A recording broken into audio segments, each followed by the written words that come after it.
everyone, and welcome to the 6th episode of Zelda Unknown above Death Mountain. I must say, the vote was so close this time, resulting in a tie between the two alternatives, and in the end, my own time schedule and high ambitions for the base C episode turned out to be crucial for the chronology of what came first. Let's head over to Death Mountain, one of the most iconic provinces which has been with us since the beginning in 1986. In the first years, notorious for its unforgiving character and feared among the players. Zelda 2, I'm looking at you, but has since been forgiven mainly due to the inclusion of the lovable Gorons in Ocarina of Time, a race that has stayed with us ever since. We all have our memories from Death Mountain, whether it is a result of frustration or pure joy. And hopefully this is a tradition that will be carried on into Zelda Wii U. Since in the E3 reveal we clearly saw in the distance the appearance of a volcanic mountain range located northeast of Hyrule Field, reminding the silhouette of Death Mountain from Ocarina of Time. The other confirmation was given during the Game Awards gameplay demonstration of the overworld map, where we could see the vastness of this iteration of Death Mountain and confirm its location in the same area as in Ocarina of Time. Moreover, the shape of the province itself on the gamepad map resembles the one from the N64. From several analyses of the available gameplay footage, it has been concluded that Death Mountain has been visible from several different angles, and from as far as Lake Hylia, which tells something about the seamless landscape and hardware capabilities that Zelda Wii U is built upon.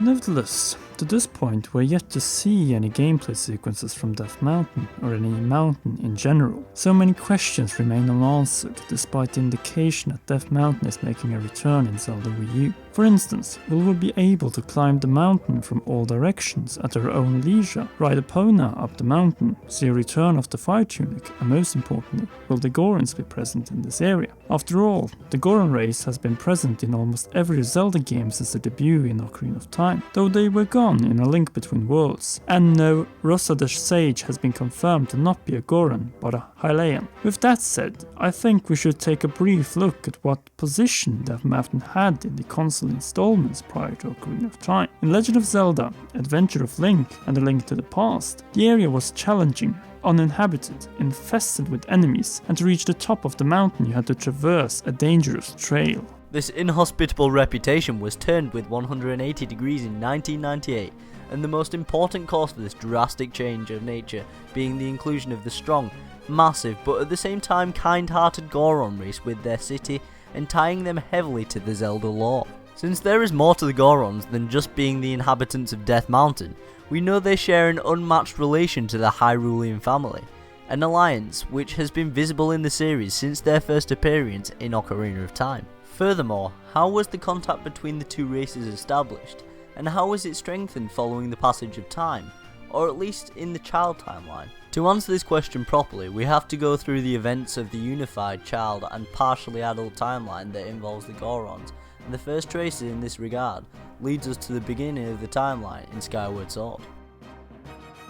According to Hyrule Historia, the stone-eating Gorons made up one of the non-human ancient surface tribes that took part in Goddess Hylia's decisive battle against the mice, after the chosen human race was sent up to the sky with the Triforce. In the game, they share a familiar look to the later Gorons, but according to the designers Kiko Hirono and Mr. Yuji Kobayashi, they originally had planned to go for a more primitive design. The three Gorons present in this installment act as Link's guides after this Link saves Gorko, their archaeologist, from a group of enemies. Their curiosity is portrayed as being the reason behind the desire to explore the surface world. Two interesting notes in this case is that the Gorons have the tribal mark, the Goron Ruby, tattooed on their arms, and the final place where Gorko meets Link is at Eldin's Volcano's Fire Sanctuary, which likely is Death Mountain. This could be supported through one of the dungeons at Eldin Volcano. The Earth Temple heavily resembles and possibly could be the predecessor to Ocarina of Time's Dodongo's Cavern and Twilight Princess's Goron Mines. The three dungeons share a similar layout and all of them are located halfway up along the mountain trail.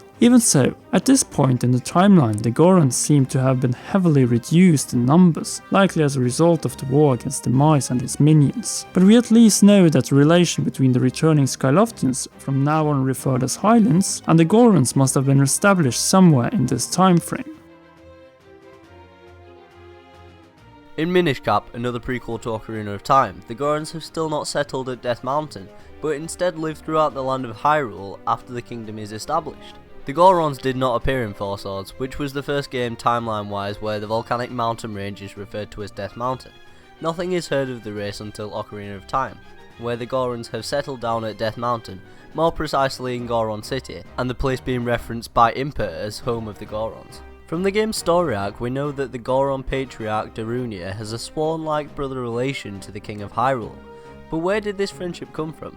Was it during the lengthy Hyrulean civil war where the Goron tribe most likely was allied to the Hylian kingdom, or was it established prior to this event? Hyrule Historia and the game itself refers nothing more to this relation and probable alliance, but Nintendo's official player's guide for Ocarina of Time from 1998 states the following.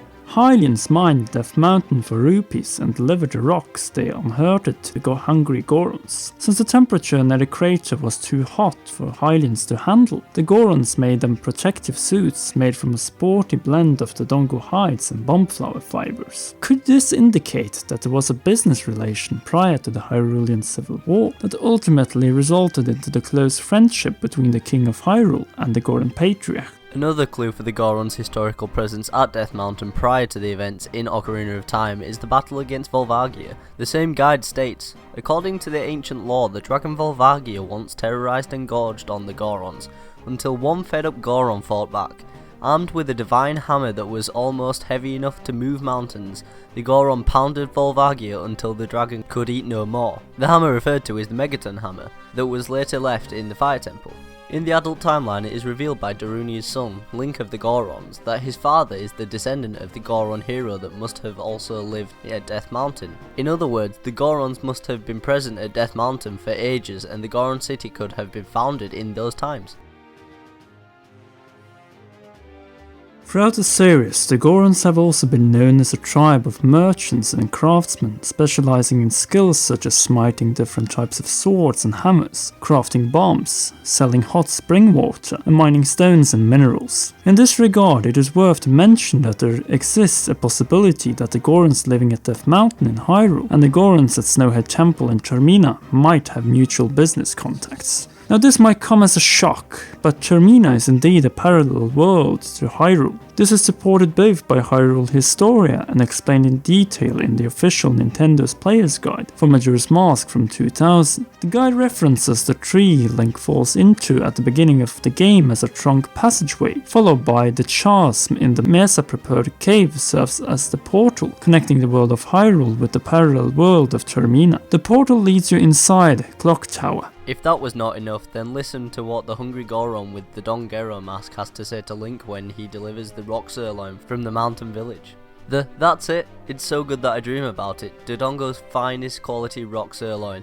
This is my absolute favourite. Blessed be this meal. Link is not dead in Majora's Mask, and there is a high probability that the rock sirloin from Dodongo's cavern made its way through trade with the Gorons from Hyrule. This leaves us with several century-long timeline gaps, which Zelda Wii U may well fill, and Twilight Princess, where the Gorons of Death Mountain over time became far more technologically advanced and industrialized compared to the other races in Hyrule, implementing new mining techniques such as the lift and magnet. What is further interesting about the Gorons is that they tend to isolate themselves from the rest of Hyrule during times of hardship, and do definitely not want help from the outsiders. The first clear example of this is in Dodongo's crisis during Ocarina of Time, where Ganondorf blocked the entrance to the Goron's food source, Dodongo's cavern. But on the other hand, during Twilight Princess, the Twilight Shadow has corrupted the Goron patriarch, Darbus, leaving the Gorons without a leader and isolating themselves until Link is able to free him from the spell. In the Goron Mines, the hero of Twilight has to face the Goron mini-boss Dangoro, who also is the guardian of the hero's bow. A treasure that Dangoro states after the battle is a weapon that once belonged to the hero of the past, which must indicate that the hero of time returned to Hyrule after his commitment in Termina, since the hero's bow was first found by Link in Woodfall Temple. One more thing that is worth to notice is how the Goron and Hylian relations has been strengthened within the child timeline. For instance, in Twilight Princess, the Gorons come down to Kakariko village after Link has broken the Twilight Curse from their patriarch. Goron merchants are allowed to sell their goods within Hyrule Castle Town. More importantly, The mutual interest goes both ways, since the Gorons are seriously concerned about the barrier blocking Hyrule Castle and the blocked roads leading to the town. Conrad, we need to move on. The last known reference of the Gorons in the child timeline is from Four Swords Adventure, and in that game they still reside at Death Mountain as they did in Ocarina of Time and Twilight Princess. That is the history of the Gorons in the unified and child timeline, a strong, powerful and proud race with an equally impressive origin story. Still, there are some questions that remain unanswered. Could Zelda Wii U give us a greater insight into the extensive Goron Hylian alliance? Explain how it was strengthened as the centuries passed on, and more importantly, how did the Gorons end up at Death Mountain to begin with? Hey!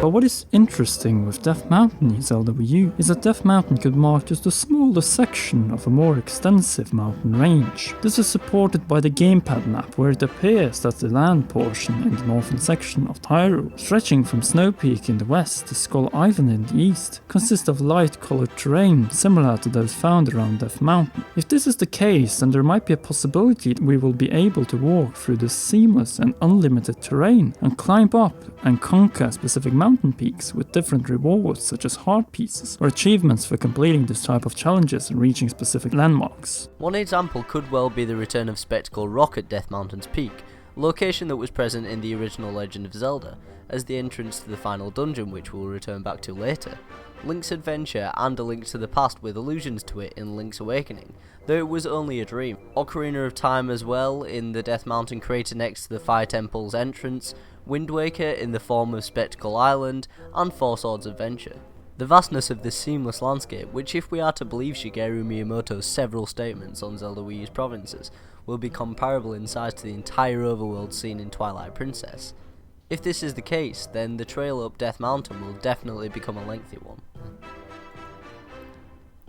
To avoid tediousness along the route, series producer Eiji Aonuma and Nintendo EAD Group No. 3 should include a lot of points of interest in the form of mini-dungeons, villages, secret areas and so on, but most importantly, allow the player to reach the mountain peak from any side he or she desires, if necessary by implementing different sorts of climbing equipment. The reason for bringing this up is that invisible walls and limitations that have been widely present in the mountainous areas in prior Zelda titles are unacceptable in 2015. Zelda Wii U, with its ambition to break conventions set by limitations, should not block the player's possibility of going outside the trail or route. A final note in this section goes to the visual appearance of the area. One of the most impressive upgrades in the remake of Ocarina of Time for the 3DS was the inclusion of advanced and technically superior fire and lava animations. Zelda U, with the power of the Wii U, should not only be able to surpass the lava animations from prior installments, but set new industry standards when it comes to how dynamic the weather and light effects are in these type of areas. Perfect way to demonstrate this would be through dynamic and cyclic eruptions from Death Mountain, with lava flowing down the sides of the mountain. A feature like this would lead to the necessity of evacuating from the province and add an extra layer of urgency to the game. This implementation will not only break the gameplay and structure of the provinces, forcing the player to adapt and adjust to the volcano's unpredictable pattern, but as well poses a great possibility to showcase new details and more advanced weather visuals of elements such as falling rocks, flowing lava, clouds, and of course smoke. One of the most important items of the volcanic areas in Zelda games are bombs, and from the E3 reveal we already know that bomb arrows will make a return in Zelda Wii U. Could this mean that Death Mountain's vicinity once again will be the place where you will be able to, like in Twilight Princess, find several variations of bombs for different elements, and where their impact and explosive range will differ, similarly to how you had the ordinary bombs in Majora's Mask and the more powerful Goron kicks? Another item that is loved by fans but has been absent from recent console entries is the hammer. In Ocarina of Time, the Megaton hammer was closely tied to the Goron hero in ancient battle against the dragon Volgia. In the child timeline, which could be the possible setting of Zelda Wii U, this hammer could still be hidden deep within the Fire Temple, or the main temple of the volcanic mountain area. The only problem with the powerful Megaton hammer was that it did not turn out to be very useful outside of the Fire Temple itself. A better source of inspiration in this case would be the Skull Hammer from Wind Waker and Wind Waker HD, which was much more powerful and useful in smashing enemies such as Stalfos. Of course, Death Mountain in Zelda Wii U could bring back some long-missed items such as the Ice Arrows and Fire Arrows that have been absent since Wind Waker in 2003. Additionally, they should include some new items, and here I think the game could take some inspiration from the rental system found in the Link Between Worlds, where we might again see the most obvious items available from the beginning or early in the game, and will be supplemented with other items as the game progresses. The digging myths introduced in Skyward Sword was a decent example of this, and were used both for digging after rupees and hearts, but also in the underground sections within the Fire Sanctuary. At the same time, it is important that the area is filled with satisfying levels of content and replayable activities, which were seriously lacking at Elden Volcano in Skyward Sword. A good inspiration in this case could once again be Majora's Mask, and presumably the post-dungeon minigame Goron Race. It was closely tied to several of the side quests in the game and mandatory to upgrade your sword permanently. I would love to see a mechanic similar to this one implemented in Zelda Wii U, where you will have some activities available prior to defeating the dungeon, but where the area will open up and uncover much more of its content and secrets and related side quests after completing the dungeon within the province, just like in Majora's Mask and Majora's Mask 3D. The Gorons have appeared in almost every installment in one form or another since their introduction in Ocarina of Time, excluding A Link Between Worlds, and I see the embodiment of this race as the one presented in Ocarina of Time, as well as in Twilight Princess.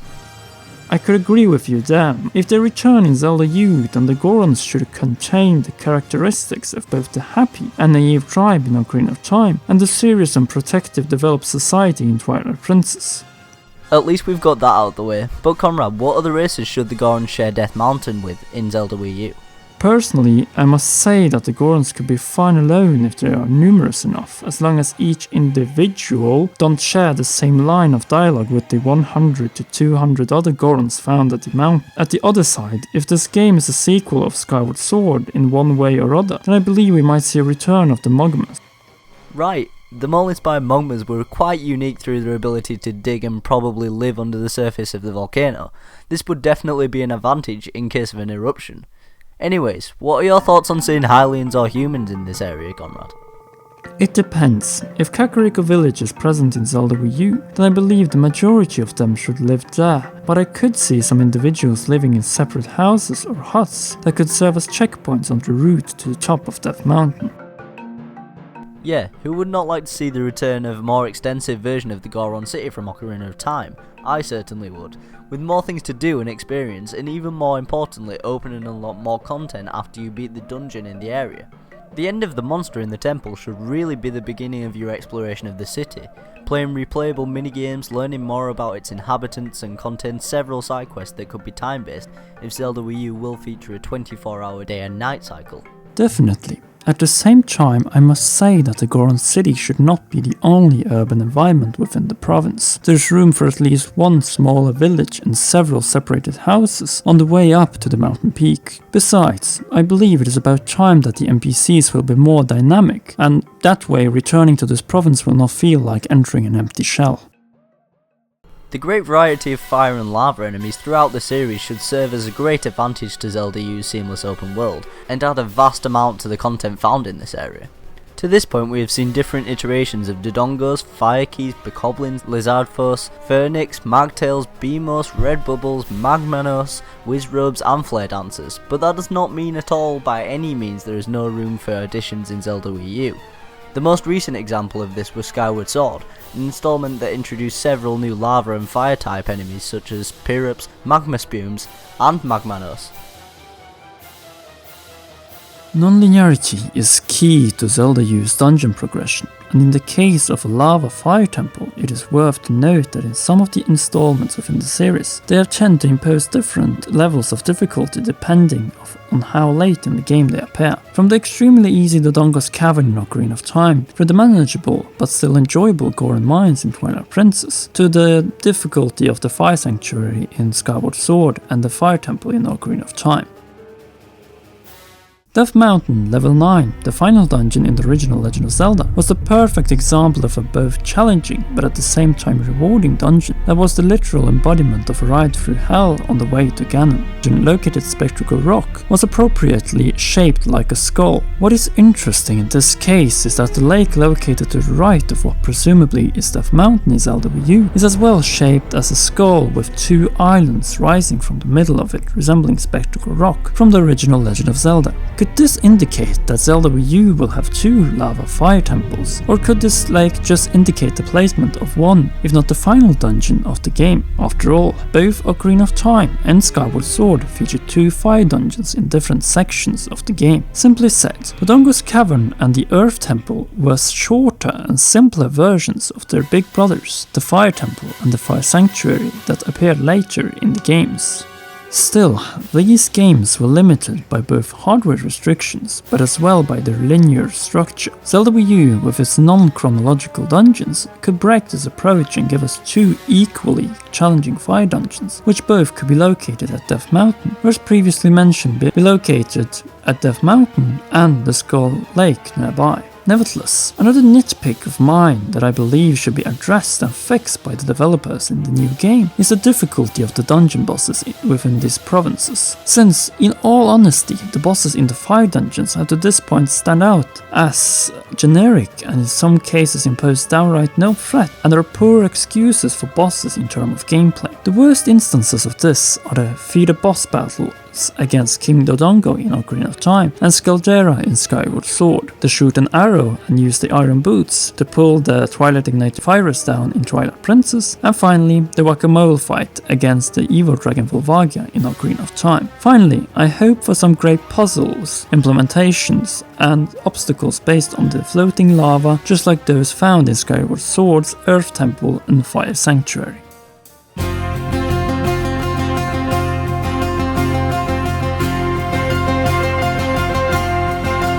With all that said, Zelda Wii U's Death Mountain inherits incredible amounts of potential. It might mark the most extensive and dynamic entry of the Goron race, and potentially explain how they ended up on the mountain, or how the Goron-Hylian alliance was strengthened as centuries passed based on the game's timeline placement. From an unmatched seamless geographical extent that could potentially be part of an even lengthier mountain range in northern Hyrule, to a possible return of the Goron city, races present in previous installments, and the inclusion of an intricate dungeon, or even two for that matter. The volcanic province of Zelda Wii U might become the most captivating and, well, eruptive within the series.